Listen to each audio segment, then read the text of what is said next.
안녕하세요. 닥터피셜 성형 리뷰의 닥터비 성형외과 전문의 정수입니다. 전편에 이어서 수능 특집 첫 눈수술에 대한 영상을 준비하였습니다. 수능 마치신 수험생 여러분들 힘들었던 공부도 끝나고 고대하던 쌍꺼풀 수술에 대해서 여기저기 알아보고 상담도 다녀보고 하실 것 같아요. 첫 수술이기 때문에 신중하게 병원을 고르고 계실 것 같은데요. 정작 어떤 수술 방법들이 있는지, 수술 방법들의 차이는 어떤 것들이 있는지, 자기 눈에 어떤 방법이 어울릴지에 대해서 잘 몰라서 고민이 많으실 것 같아요. 수험생 여러분들을 위해서 수술 방법에 대한 궁금증과 오해에 대한 응답을 드리려고 합니다. 마냥 크기만한 쌍꺼풀이 아닌 본인의 눈에 잘 어울리는 쌍꺼풀을 갖기 위하여 오늘의 영상 잘 봐주세요. 쌍액 때문에 피부가 많이 늘어져 있어요. 꼭 절개로 수술해야 하나요? 아마 10대 분들이 쌍꺼풀 수술을 생각하실 때 가장 고민되는 부분이 이것이지 않을까 싶어요. 쌍꺼풀 풀이나 테이프 등으로 쌍꺼풀을 자주 만들고 다니시는 분들이 있는데요. 매일같이 쌍꺼풀을 만들고 다니다 보면 피부가 늘어져 계신 분들도 꽤 있지 않나 싶어요. 10대의 피부 처짐 정도로는 굳이 절개를 꼭 해야 되는 것은 아닙니다. 10대의 피부는 회복력도 좋고 탄성도 좋기 때문에 대부분의 10대 친구들은 피부를 절제하는 절개법이 꼭 필요하지 않고 비절개만으로도 충분히 수술이 가능한 경우가 많아요. 다만 피부가 두껍거나 지방이 아주 많거나 비절개 방법을 했을 때 풀릴 가능성이 높은 눈이라고 판단이 되는 경우는 절개법이 더 나은 방법이 될 수도 있습니다. 그리고 상담 팁을 드리자면 쌍꺼풀 액이나 쌍꺼풀 테이프 등을 붙이지 않고 내원하시는 것이 좋습니다. 상담할 때 어떤 정도의 높이의 라인이 어울릴지, 어떤 모양의 쌍꺼풀이 어울릴지 라인을 여러 차례 잡아보게 되는데요. 풀이 끈적끈적하게 피부에 남아있다면 정확한 진단을 하기 어렵겠죠. 그래서 내원 시에는 쌍꺼풀 액이나 쌍꺼풀 테이프를 하지 말고 와주세요.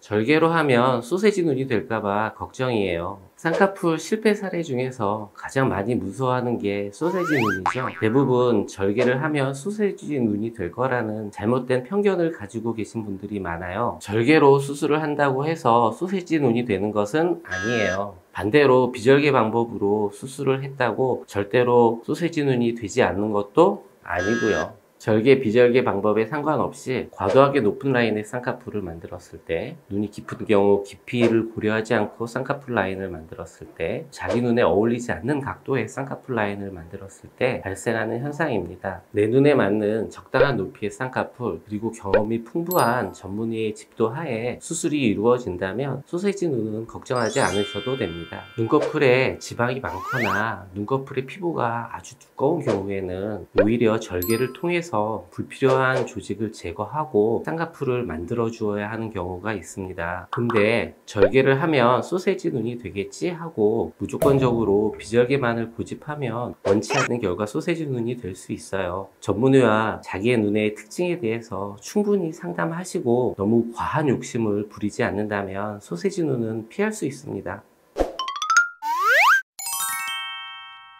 절개로 하면 재수술이 가능한가요? 재수술은 꼭 절개로 해야 하나요? 절개로 수술했다고 해도 재수술이 가능합니다.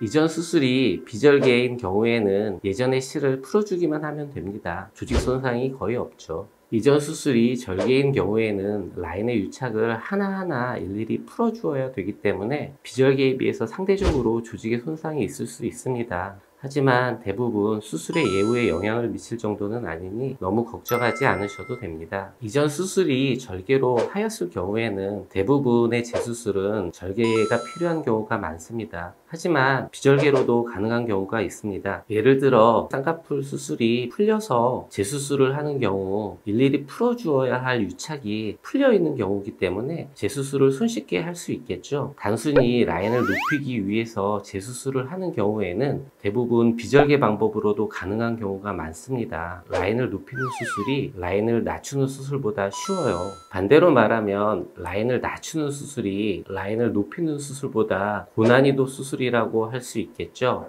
또한 라인을 낮추는 수술은 절개로 재수술을 해야 되는 경우가 많습니다. 소세지 눈을 피하기 위해서라도, 재수술의 위험을 피하기 위해서라도 첫 수술인 경우에는 과도하게 높은 라인은 권해드리지 않습니다. 사실 이전 수술이 어떤 수술이었냐 보다는 왜 재수술을 받는지, 재수술의 목적에 따라서 수술 방법이 많이 달라집니다. 개개인의 눈의 특징이 다르기 때문에 라인이 풀린 경우 왜 라인이 풀렸는지 원인에 대해서도 다를 수 있고, 라인을 높이는지 라인을 낮춰야 되는지 재수술의 목적이 다 다르기 때문에 재수술 시점에서는 전문의와 충분히 상담을 통해서 정확한 진단을 받아보시는 것이 좋습니다.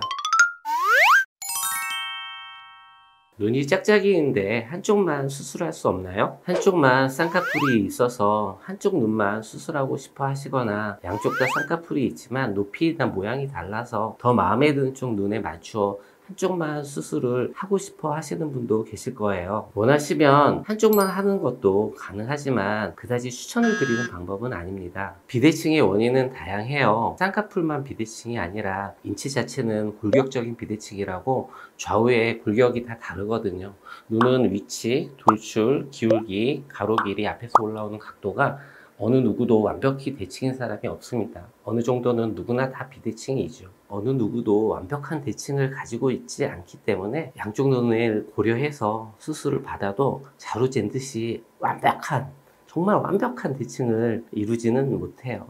하지만 한쪽만 수술을 받는 경우 여러 가지 요소들을 고려해서 맞춰드릴 수 없기 때문에 오히려 더 짝짝이처럼 보일 수도 있어요. 양쪽 눈을 같이 수술받는 것을 좀 더 추천드려요. 도움이 많이 되셨나요? 내가 원하는 라인이 어떤 건지, 내가 어떤 라인을 갖고 싶은지에 대해서 알고 계시는 것도 중요하지만, 현재 내 눈이 어떤 상태인지, 어떤 조건을 갖고 있는 눈인지, 어떤 수술 방법이 어울리는 눈인지에 대해서 아는 것도 매우 중요합니다. 여러분 모두 안전한 시술, 안전한 수술 받으시길 바라고요.